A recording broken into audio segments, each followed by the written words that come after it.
Well, thanks to the pandemic, technology has played a bigger role than ever in business. Paul Doherty is from Accenture Technology, and he is here to tell us more. Hi, Paul. Hello, how you doing, Elsa?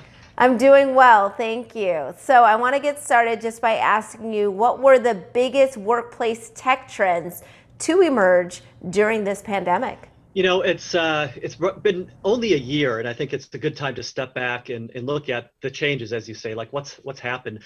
And the big change is the dependence on technology by individuals and by businesses. And it's really time to step back from react mode to look at how do you reimagine and reinvent using technology.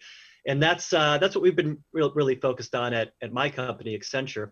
We have over 500,000 amazing people around the world who help our clients create new futures with technology, working with the big tech giants as well as startups.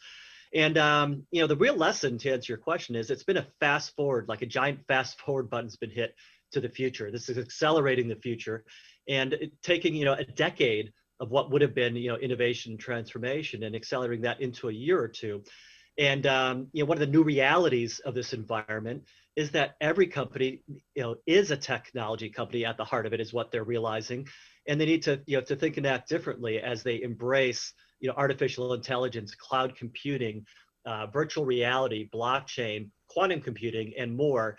And that's really the key lesson learned, is that every company needs to think about the role technology plays in its strategy and the way it develops its working environment and work practices for its people.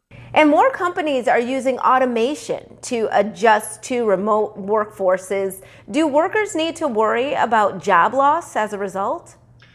Well, yeah, I'm going to say one thing, maybe just before I get into that question specifically, is the companies need to think about how they use these technologies, to advance their business. The reason that that's important is that we saw this gap widen during COVID, where technology and digital leaders were outperforming others in their industries before COVID, but the gap increased to a 5x gap in terms of performance between the technology leaders and those that were falling behind.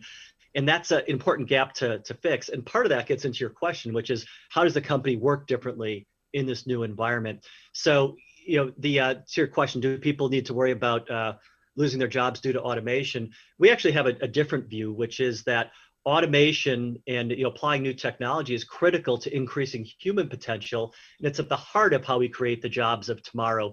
And as you think to reinvent and reimagine the future, that's what you need to think about. So, for example, this is my Oculus headset right here that we use for virtual meetings around the world, using our immersive collaboration platform that we pioneered. But we're using it for companies so that their workers, that's working at home, can do a plant inspection of a manufacturing plant that might be on the other side of the world.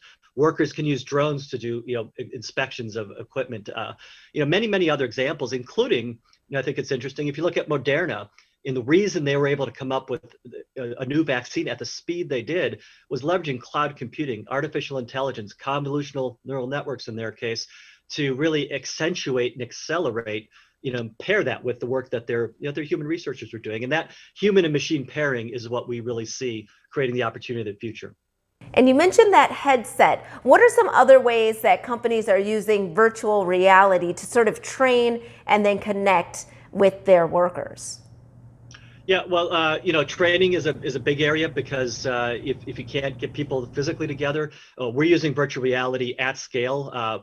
We're hiring a lot of people all around the world, and we're using virtual reality as we onboard a lot of those people as a new way to get them familiar with the company and get them up to speed and get them connected with our company and our culture. So, and we're doing that for many clients. That's a very common application. We've done work during COVID for retailers, virtual fitting rooms using virtual reality, so that consumers can get try on clothes before they buy them online.